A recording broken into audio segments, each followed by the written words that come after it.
Etymology is the study of the history of words, their origins, and how the form and meaning have changed over time. By extension, the term, the etymology, means the origin of the particular word. For a language with a long written history, etymologists make use of texts in these languages and texts about the languages to gather knowledge about how words were used during earlier periods of the history and when they entered the languages in question. Etymologists also apply the methods of comparative linguistics to reconstruct information about languages that are too old for any direct information to be available. By analyzing related languages with a technique known as the comparative method, linguists can make inferences about their shared parent language and its vocabulary. In this way, word roots have been found that can be traced all the way back to the origin of, for instance, the Indo-European language family. Even though etymological research originally grew from the philological tradition, currently much etymological research is done on language families where little or no early documentation is available, such as Uralic and Austronesian. The word etymology is derived from the Greek word tau upsilon mu omicron lambda omicron gamma iota alpha, etymologia itself from tau upsilon mu omicron nu etymon, meaning true sense, and the suffix logia, denoting the study of. In linguistics, the term etymon is used to refer to a word or morpheme from which a later word is derived. For example, the Latin word candidus, which means white, is the etymon of English candid. Methods. Etymologists apply a number of methods to study the origins of words, some of which are philological research. Changes in the form and meaning of the word can be traced with the aid of older texts, if such are available. Making use of dialectological data, the form or meaning of the word might show variations between dialects, which may yield clues about its earlier history.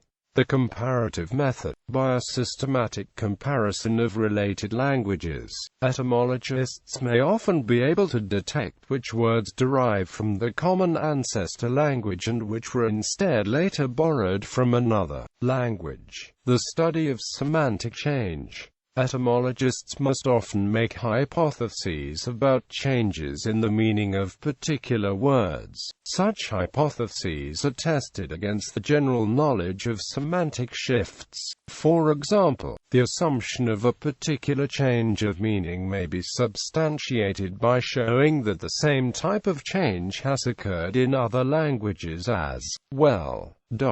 Types of word origins. Etymological theory recognizes that words originate through a limited number of basic mechanisms, the most important of which are language change, borrowing, word formation such as derivation and compounding, and onomatopoeia and sound symbolism. While the origin of newly emerged words is often more or less transparent, it tends to become obscured through time due to sound change or semantic change. Due to sound change, it is not readily obvious that the English word set is related to the word sit. It is even less obvious that bless is related to blood. Semantic change may also occur. For example, the English word bead originally meant prayer. It acquired its modern meaning through the practice of counting the recitation of prayers by using beads.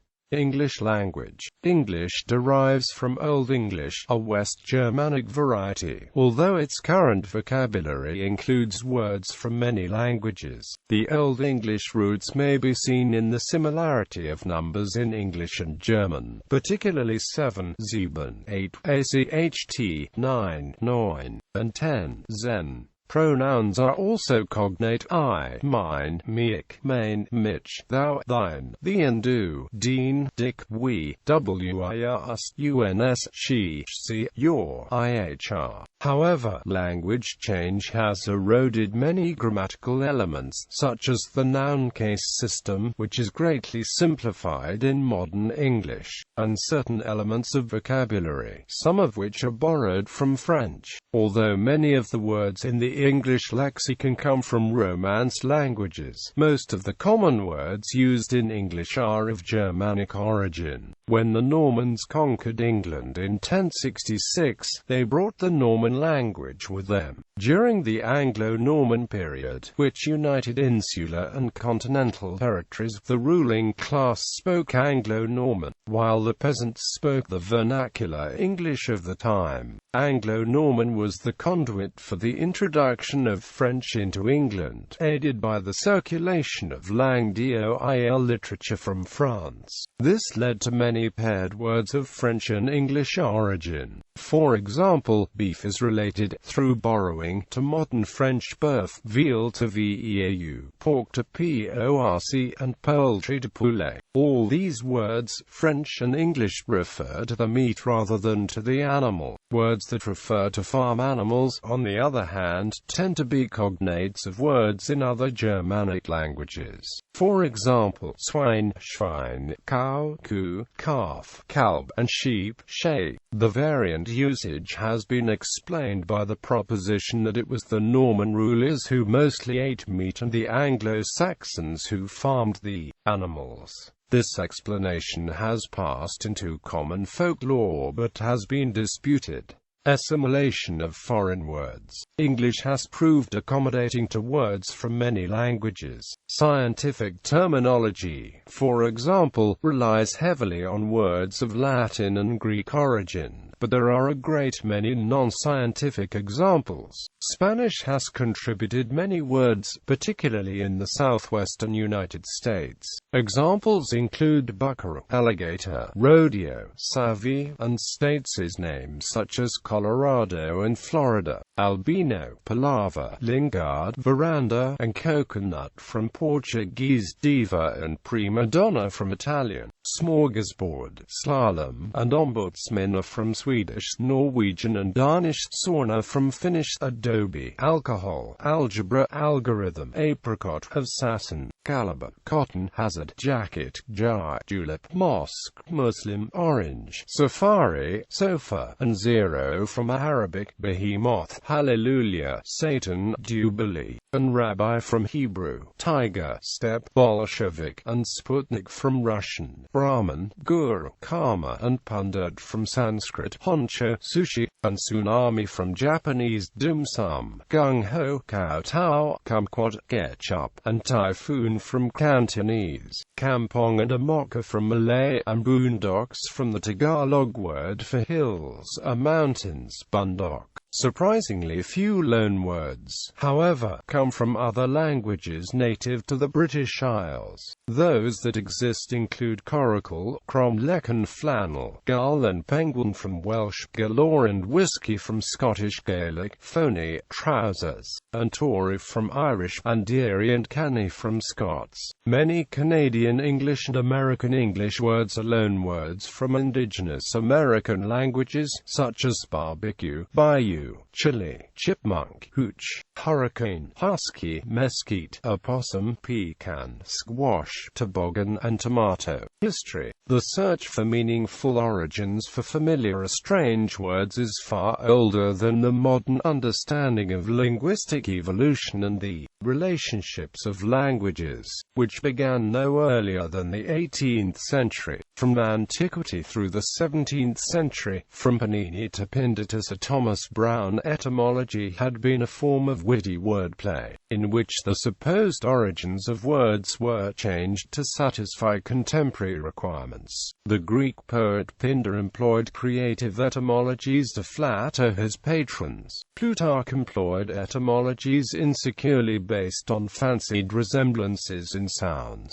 Isidore of Seville's Etymology was an encyclopedic tracing of first things that remained uncritically in use in Europe until the 16th century. Etymologicum Genuinum is a grammatical encyclopedia edited at Constantinople in the 9th century, one of several similar Byzantine works. The 14th century Legenda Aurea begins each Vitravasant with a fanciful excursus in the form of an etymology. Ancient Sanskrit. The Sanskrit linguists and grammarians of ancient India were the first to make a comprehensive analysis of linguistics and etymology. The study of Sanskrit etymology has provided Western scholars with the basis of historical linguistics and modern etymology. Four of the most famous Sanskrit linguists are Jaska, Panini, Katyayana, Patanjali. These linguists were not the earliest Sanskrit grammarians, however. They followed a line of ancient grammarians of Sanskrit who lived several centuries earlier, like Sarkatyana, of whom very little is known. The earliest of attested etymologies can be found in Vedic literature in the philosophical explanations of the Brahmanas, Aranyakas, and Upanishads. The analyses of Sanskrit grammar done by the previously mentioned linguists involved extensive studies on the etymology of Sanskrit words, because the ancient Indo-Aryans considered sound and speech itself to be sacred, and, for them, the words of the sacred Vedas contained deep encoding of the mysteries of the soul and God.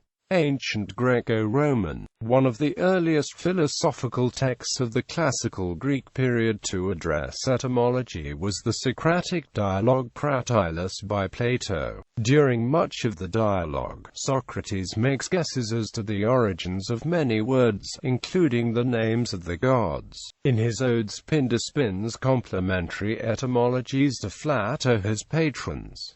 Plutarch spins an etymology for pontifex. The priests, called pontifices, have the name of pontifices from potens, powerful, because they attend the service of the gods, who have power and command over all. Others make the word refer to exceptions of impossible cases. The priests were to perform all the duties possible to them, if anything lay beyond the power. The exception was not to be cavilled at. The most common opinion is the most absurd, which derives this word from pons, and assigns the priests the title of bridge makers. The sacrifices performed on the bridge were amongst the most sacred and ancient, and the keeping and repairing of the bridge attached, like any other public sacred office, to the priesthood. Medieval Isidore of Seville compiled a volume of etymologies to illuminate the triumph of religion. Each saint's legend in Jacob de Varagin's Legenda Aurea begins with an etymological discourse on the saint's name. Lucy is said of light, and light is beauty in beholding. After that S. Ambrose saith, the nature of light is such, she is gracious in beholding, she spreadeth over all without lying down. She passeth in going right without crooking by right long line, and it is without dilation of tarrying. And therefore it is showed the blessed Lucy hath beauty of virginity without any corruption, essence of charity without disordinate love, rightful going and devotion to God, without squaring out of the way, right long line by continual work without negligence of slothful tarrying.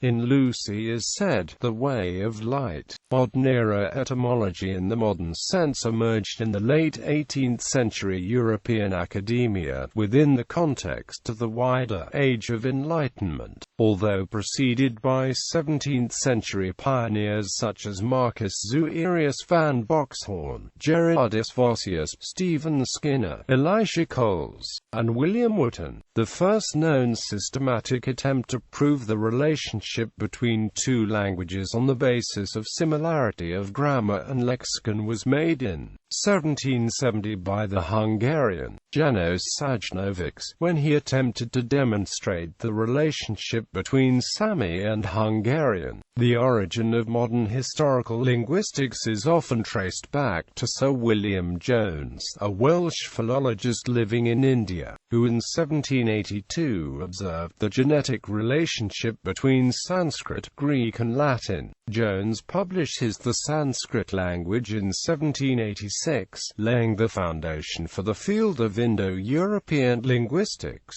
The study of etymology in Germanic philology was introduced by Rasmus Christian Rask in the early 19th century and elevated to a high standard with the German dictionary of the Brothers Grimm. The successes of the comparative approach culminated in the neo-grammarian school of the late 19th century. Still in the 19th century, the philosopher Friedrich Nietzsche used etymological strategies to argue that moral values have definite historical origins where modulations in meaning regarding certain concepts show how these ideas had changed over time, according to which value system appropriated them. This strategy gained popularity in the 20th century, and philosophers, such as Jacques Derrida, have used etymologies to indicate former meanings of words to descend to the violent hierarchies of Western philosophy.